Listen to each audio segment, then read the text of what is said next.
Today is garlic harvest day here in the garden, and so today I wanted to talk to you guys about how to tell when your garlic is actually ready to harvest, and then also go through a lot of the really common questions that you probably are going to have as you're harvesting your garlic. The first thing to know about harvesting garlic is that when it's ready to harvest is going to depend a lot on the variety of garlic that you're growing and also your climate. In general, garlic is going to be ready to harvest about 8 to 10 months after planting, so you'll maybe want to start with that time frame in mind and then start looking for some of these other signs that I'm going to talk about. For me, I plant my garlic in early November-ish, sometimes late November if I'm a little late on that, and then I harvest in the middle of June, so it is June 22nd right now, and I am harvesting garlic that I planted at about the end of November. One of the first signs that you're going to see that your garlic is ready to harvest is some of these lower leaves will actually start to turn brown and get really crispy. And if you look really close, you can actually see that this is a little leaf right here that got crispy and fully fell off. This one has a much crispier leaf here and another one here that basically just fell off because it got so crispy. And that is what we're looking for. We're looking for 2 or 3 leaves minimum that are getting crispy, and a couple more going up is absolutely fine and normal, and also again a sign that your garlic is ready to be picked. So at that point you're going to want to start pulling test bulbs and just pulling it out of the ground, taking a look at it and seeing if it is indeed ready to harvest. Now for me, I have this one right here that looked like it was probably ready to harvest above the soil, but as you can see, there are not super defined cloves on it. It's definitely bulbed out. It's very, very close, but it maybe could have gone another week or so. Whereas this one, you can see the difference in the shape right there, and you can also see the bulging of the individual cloves of garlic in there. And this one is just about at the right size for the garlic that I have planted. It's also worth noting that I am growing soft neck garlic. You can actually see in the way the stems bend like this, it's a soft neck garlic. And there is 2 types of garlic, soft neck and hard neck. Hard necks are the ones that are going to send up scapes, and they also are going to have hard necks, right? They're not going to be bendy like this. And if you've ever bought them in the store, they're the ones that have that really tough stalk in the middle of all the cloves. And soft necks don't really have that. Now here in the South, soft neck is what I have to grow because hard neck requires a certain number of cold hours below freezing, and where I am it's just too warm. So if you are up north, you can grow hard necks. And another sign that your garlic is going to be ready to harvest is you'll see the scapes come up, and those are going to indicate that you're getting close to time, as well as if you were to leave them on, they would eventually straighten out. And that would be a good sign that you're just about at the right time to start pulling them and checking the bulb size. All right, so let's walk into the garden and let me show you how to actually pull a garlic out of the ground. I know that sounds really simple, but I think, when you're a beginner, every little thing can be explained. And even if you don't know something that sounds really simple like that, no need to worry. It's not something that everybody's taught or intuitively understands. So to pull some garlic out of the ground, there's kind of 2 competing thought groups on this, I guess. So it's not even as simple as just pulling it out of the ground. Some people think that you should use a fork or something, like a broad fork or something, to get underneath and kind of loosen up the soil and then pull from there. I think that's probably the thing to do if you have really compacted, tight soil. But for me, it actually is mostly just as simple as grab it and yank, and I'm going to kind of show you that. So right here is the garlic that I'm going to be pulling. Ignore all the grass and weeds around it. But basically, I'm going to grab it kind of near the base, and I'm going to grab and wiggle and pull upwards, and that's going to dislodge it from the soil just like that. This one is actually a really ideal looking bulb. It's about the size that I am expecting from my garlic, but I do want to take this moment to also say that not all of your garlic is going to look ideal. Some of them are going to look better and some of them are going to look worse, and that is totally normal, and that is not something that you did wrong if you get a few that look bad. So sometimes what might happen, like I'm saying, there's two different ways to pull it up. If you were to try the method of just pulling on it with your hand and the stalk breaks off, leaving your clove of garlic in the soil, the best thing to do is to get a little hand shovel and shove it under there, or a broad fork, like I was saying, and again, loosen the soil and then gently lift it up out of the ground. The number one thing that you want to avoid doing is scratching the garlic cloves while you're pulling them up, especially if you are using implements. All right, so earlier I mentioned how to tell if it's too early to pull your garlic by pulling test bulbs. I also want to talk about how to tell if you are a little too late on your garlic and then what to do about that. So this is maybe one of the best examples I have because I am pretty much on time for my garlic, but you see how you can actually see the division in there between the cloves. That's because the outer layer of paper has actually started to deteriorate and like potentially be eaten off by something, or just, dissolving in the soil. It's getting to the point where it's starting to decompose just a little bit, and it is like making this crack visible. And that is kind of the start of noticing that you're a little on the late side to be pulling your garlic. Now, if you do happen to be late, some other things you might see more pest damage, you might see a little bit of discoloration on your bulb, specifically in the like yellow to brown kind of colors. And I will say most of the time, even if you're pulling your garlic late, it's still going to be okay to eat. It's just not going to store as well, because part of why garlic stores for so long at room temperature is because it does have this papery skin that like seals everything in really, really well. That's protecting it from pests in the soil, but it's also protecting it from bacteria, fungi, whatever, that are in the air in your house. And so if that outer layer is compromised, then the garlic is not going to store very long. You can use it up very quickly. You can do some of my garlic preservation techniques. I'll link the video to all of that up here. But in general, garlic that is a little late, it's still okay, but you cannot cure it and store it with the rest of your garlic. Oh my God, guys, my cat is just sitting in my garden chasing his own tail. This man is 11 years old, and sometimes he still gets confused that that's his own tail. All right, I'm gonna go harvest the rest of the garlic in my garden, and then we will be back with all of the like weird things that can happen to your garlic and what to do about that.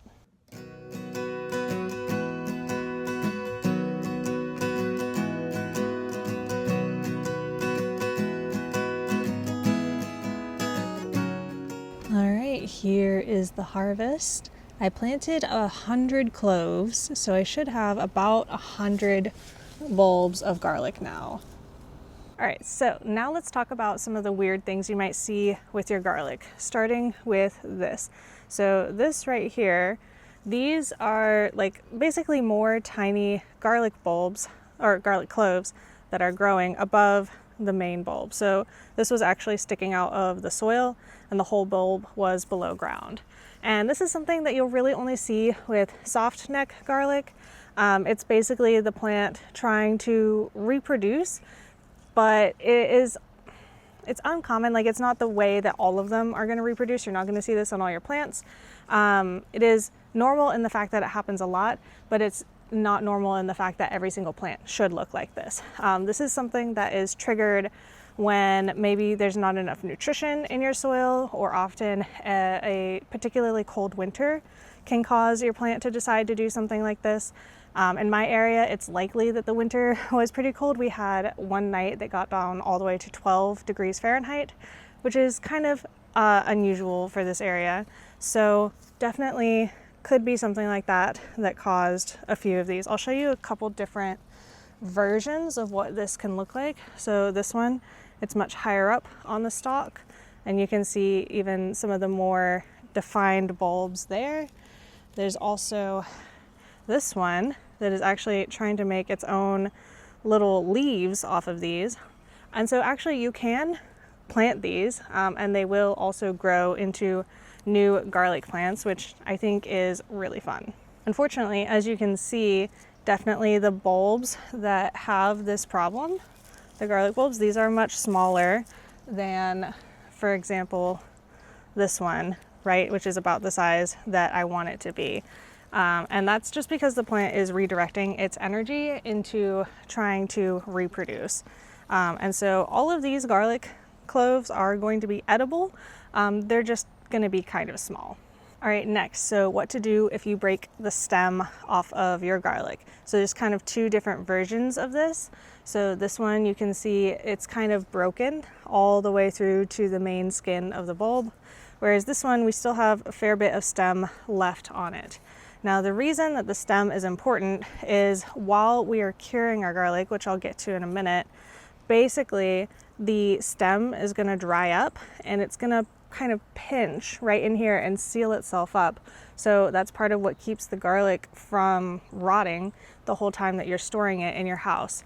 And so this one is going to store fine, but this one, because it doesn't have any of that stem to pinch up here, this one is not going to store as well. So it'll store for like a few weeks at least, but definitely not a few months. So you'll want to put this in a pile to use up first. Another thing that might happen is you might get puny bulbs. And I think that that's totally normal. Every single year I do have a few that end up looking like this. Sometimes it can be because the clove that you planted was just a little bit smaller. Sometimes it's just like maybe a little bit of weed competition in that specific area. And sometimes that's just how it goes. If all of your garlic are big and beautiful like this, first of all, I hate you. I'm kidding. But like, honestly, congratulations, because like not having any puny ones at all is honestly incredible. All right, and then what if you accidentally damage your bulbs while you're harvesting? You can see this one, I'm not sure if I did that with my shovel or what, but it's definitely damage in there. And so what's got to happen with this is probably still going to be edible. I'm going to peel it, I'm going to look at it, and I'm going to cut away anything that doesn't look very tasty. But in general, this is probably still very edible. It's just, again, not going to store very well. And this is the refrain, right? Is if there's anything wrong with the bulb, it's probably fine to eat now, but it's not going to store for you very well. So put aside anything that looks funky, anything weird, anything that I'm not covering here. Generally, it's just not going to store well. Eat it up first, eat it as quick as you can, and make sure that as you are going through and actually looking to eat it, make sure that it actually does look edible. It's very easy with garlic to cut away anything that doesn't look good and then eat the rest. Garlic is like generally really safe in that regard. So as long as it looks like something that you want to eat, you can generally eat it. All right, now let's talk about curing and storage. So you get your garlic out of the ground. It's gonna look something like this. It might have more or less dirt on it. This one has kind of a lot. What I'm gonna do is I'm going to kind of knock off a lot of the dirt that is on it, kind of just as best as I can, but it doesn't have to be perfect. I mostly just don't want it coated in dirt that's going to impede the outer layers of that skin drying on it. Because remember, what we want from the curing process is for this kind of seal to form up here. So we want all of this to be able to fully dry out. So I'm gonna knock off the dirt, but I'm not going to wash it because, again, we're looking for a drying process here, and we don't want to add any excess moisture into this that we don't have to.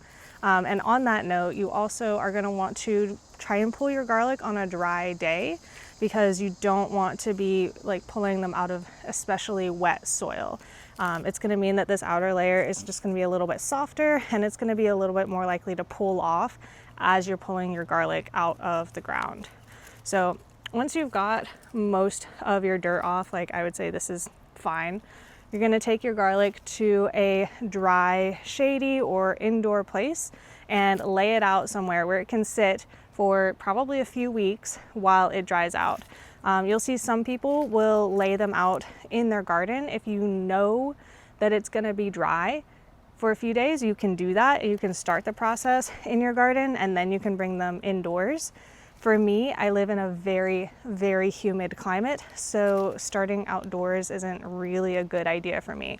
What I'm gonna do is I'm gonna bring these inside and I'm gonna put them on some wire shelving. A garage or a shed also works really well for this. All right, so I've got about half of my garlic here. And what I'm gonna do is I'm gonna lay it out to dry on my seed starting rack. Basically, I wanna try and get it in a single layer. Again, so it dries out, right? That is the main thing that we're trying to do here.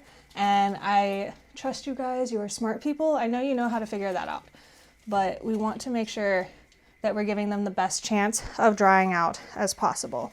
And as you can see, I'm leaving the entire stem intact. I'm leaving the roots intact. I'm not pulling any of that off because, again, like I said, we really want, oh, look, you guys see Kata down there playing with the little stems. Anyways, so yeah, you basically need that stem to still be there so that it can seal up your garlic and make sure that it can store for a really long time.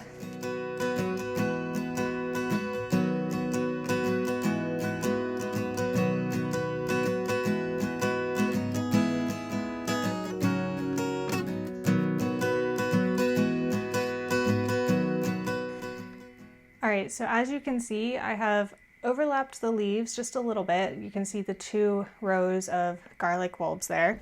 And that's gonna be okay, especially because I've got airflow on both sides, but I'm probably not gonna stack it up any more than that. All right, and then the last step is just to leave them here and let them dry for several weeks. You'll know that they are done when the leaves are entirely dry and brown, and you can feel that inside the stalk is also really, really dry. You can definitely like gently peel back a couple of layers and double check that. Now, after they're done, you can go ahead and cut off the stems, cut off the roots if you want. If you have soft neck garlic like me, you might want to braid it. And I think that that's a really beautiful way to store it. I have a video showing you how to do that if you want to go watch that.